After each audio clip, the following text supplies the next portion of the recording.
चार होली नाइट्स है जिन्हें रोकना काफी मुश्किल लग रहा है। उनका प्लान सभी पर भारी पड़ रहा है। हम जानते हैं एंड बैटल तो स्ट्रॉ हैट को ही लड़ना है फ्रंट लाइन पे रह के, पर किस होली नाइट को कौन सा स्ट्रॉ हैट संभालेगा ये हम इस वीडियो में बात करेंगे।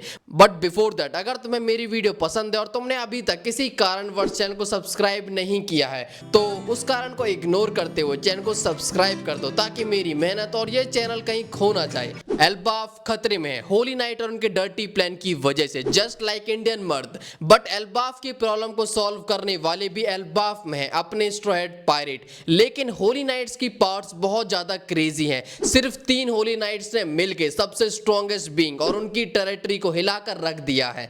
सेंट सोमर, सेंट क्लिंगम, गुंको और उनका लीडर शैमरॉक। अभी तक तो इतने ही होली नाइट्स एल्बाफ में हैं और सिर्फ इन चारों ने पूरे एल्बाफ के जाइंट्स की नींदों को उड़ा के रख दिया है। इनकी पावर्स मिलकर एक डेडली कॉम्बिनेशन बनाती हैं जिसे तोड़ना अभी तक इम्पॉसिबल लग रहा है। होली नाइट्स ने ह्यूमन हिस्ट्री में किए गए सबसे वाइडली यूज टेक्निक का यूज किया है। कोई कितना ही स्ट्रॉन्गेस्ट बंदा क्यों ना, उसे रोकने का एक तरीका होता है, उसका बच्चा। इसी तरह से एल्बाफ के बच्चों को बेट की तरह यूज किया जा रहा है। जिस तरह से पेड पाइपर की स्टोरी में बच्चे उसकी फ्लूट की आवाज को सुनकर मधुर होकर उसके पीछे चल देते हैं, उसी तरह से क्लिंगम ने बच्चों को बेहोश करके स्लीप वॉक कराना शुरू कर दिया। जहां पर वो चाहता है बच्चों को वहां लेकर जा सकता है। होली नाइट्स के प्लान के अकॉर्डिंग बच्चे एल्बाफ के बीच में से होते हुए पोर्ट तक जाएंगे और जिसका डायरेक्शन देने का काम करेगी गुंको की एबिलिटी। इसी तरह से एल्बाफ के जाइंट्स को बिजी रखने के लिए क्लिंगम ने बच्चों के सबसे बड़े फियर को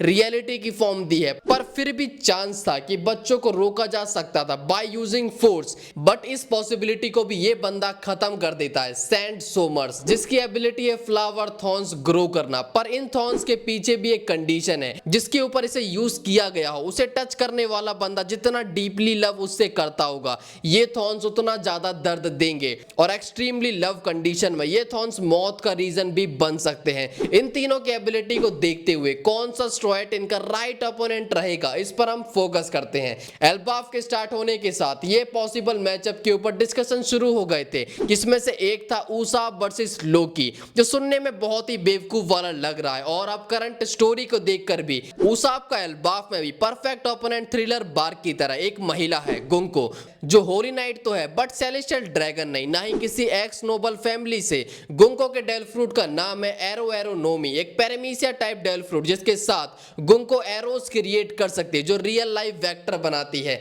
ये एरोस किसी भी चीज को कंट्रोल कर सकते हैं, ये एरोस किसी भी चीज की फॉर्म ले सकते हैं। ये डेल फ्रूट ऑफेंसिव यूज के लिए बहुत ज्यादा बढ़िया है और साथ में वर्सेटाइल भी।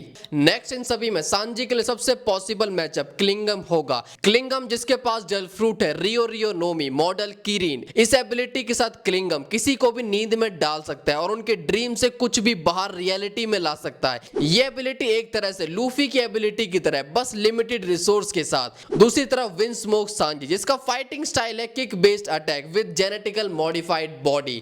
आई know most of you Killingham की ड्रीम एबिलिटी की वजह से क्लिंगम वर्सेस लूफी की पॉसिबिलिटी लगा रहे थे, बट ऐसा नहीं होने वाला।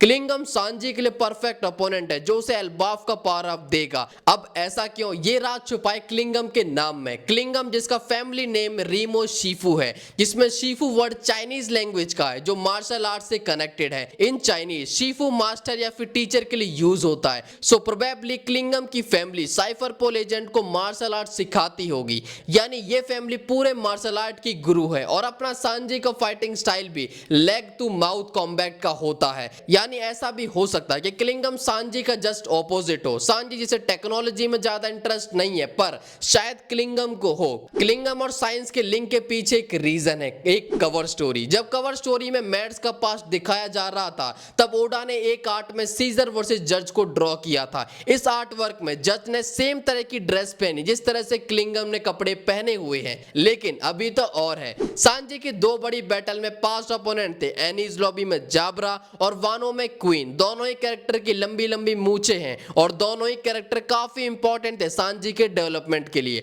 और सेम ये चीज क्लिंगम के केस में भी है। क्लिंगम जो दूसरों के ड्रीम का यूज करता है अपने फायदे के लिए, वहीं पे सांजी अपने दोस्तों के लिए अपने ड्रीम्स तक को छोड़ने के लिए तैयार हो गया था। नेक्स्ट है रोरोनोआ जोरो वर्सेस सेंट सोमर्स। होली नाइट्स में 2 स्वॉर्ड्समैन है, एक सोमर्स और दूसरा शैमरॉक द लीडर।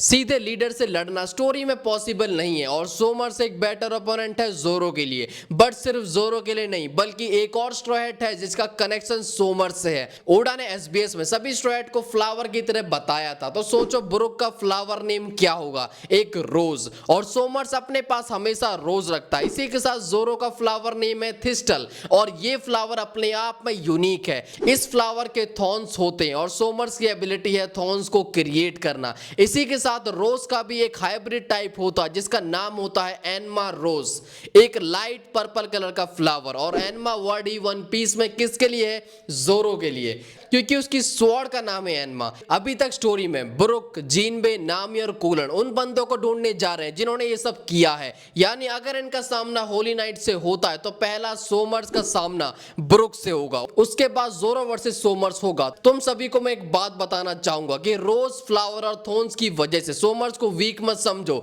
ये एबिलिटी अपने आप में काफी मिस्टीरियस और पावरफुल है। क्या तुमने कभी योगी हो के बारे में सुना? एक मांगा सीरीज जो कार्ड गेम पर बेस्ड है, उसमें एक कार्ड होता है द ब्लैक रोज ड्रैगन, जिसको देखकर लगता है कि वो रोज से बाहर आ रहा है। इमेजिन करो सोमर्स का फाइनल अटैक कुछ इस तरह का होगा, एक ड्रैगन जो फ्लावर, पेटल और थॉर्न्स में कवर हो, जो मेमोरीज को ट्रिगर करके सामने वाले को वीक कर दे, उसके लव वंस की यादों को ओपोनेंट के दिमाग में लूप में लगा दे। जोरो के केस में बस एक पर्सन की यादें हैं जो उसे परेशान करती हैं, कोई ना। जोरो के बाद है स्ट्रॉ हैट, पायरेट और बोआ के सपनों का राजा मंकी डी लूफी, जो क्लिंगम का प्रीमियम वर्जन है, क्योंकि लूफी को किसी और बंदे के ड्रीम्स की जरूरत नहीं है, बल्कि उसे तो अपनी खुली आंखों से कुछ भी इमेजिन करना है और उसे ये रियलिटी में ला सकता, जिसमें इलॉजिकल एब्सर्ड चीजें भी आते हैं। आई वुड लाइक टू सी कि लूफी एक बार बिग मॉम की तरह किसी भी चीज को लाइफ दे अपने इमेजिनेशन के थ्रू। और अगर होली नाइट की साइड से किसी और बंदे की एंट्री नहीं होती है तो लूफी और लोकी का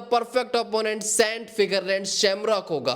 शैमरॉक जो एगहेड आइलैंड के बाद से होली नाइट का नया लीडर चुना है, क्योंकि इसके बाप का 100% हाइक के साथ प्रमोशन हो गया और वो ईमू गाय का दूध निकालता है दिन में 2 बार। वहीं पर उसका बेटा शैमरॉक अब उसकी जिम्मेदारी निभाएगा। शैमरॉक और उसकी फोर्स मरिज्वा के इंटरनल मैटर्स को देखते हैं और उनमें से एक है मरिज्वा की प्रोटेक्शन। इसीलिए शैमरॉक चाहता है कि एल्बाफ वर्ल्ड गवर्नमेंट की टेरिटरी बन जाए और वो लोग एल्बाफ को अपने हिसाब से चला सके। इसका सिंपल रास्ता था लोकी को अपने साथ मिला लेना, क्योंकि लोकी सबसे स्ट्रॉन्गेस्ट जाइंट है। बट उसके मना करने के बाद शुरू होता है शैमरॉक का plan to conquer the Elbaph by force. इसका फर्स्ट स्टेज है बच्चों का यूज करना। ये स्ट्रेटेजी शैमरॉक का ओवरऑल प्लान नहीं है, वो इसके जरिए बस जाइंट्स को वीक कर देना चाहता है ताकि फिर उसके अगेंस्ट लड़ने वाला कोई ना बचे। और इसके नेक्स्ट स्टेप में हम कुछ और होली नाइट्स को देखेंगे जो फिजिकली एल्बाफ को कॉन्कर करेंगे शोगुनन कॉन्सेप्ट के अकॉर्डिंग। आगे आने वाले होली नाइट गुंको, शैमरॉक और क्लिंगम से ज्यादा पावरफुल होंगे। अब उनका सामना कौन करता है ये तो उनकी पावर्स देखने के बाद पता चलेगा और शायद मेरे ही चैनल पे पता चलेगा। So that's all from my side. मिलते हैं जल्दी एक और वीडियो के साथ और कुछ पुरानी सीरीज को वापस से कंटिन्यू करना चाहता हूं। और अगर तुम चाहते हो कि मैं बेन बेकमैन और ड्रैगन की पास्ट स्टोरी वाली सीरीज को कंटिन्यू करूं तो कमेंट्स में कुछ अच्छे अच्छे शब्द लिखिए कि कौन कौन पार्ट 2 और पार्ट 3 चाहता है। सो तब तक के लिए बाय बाय।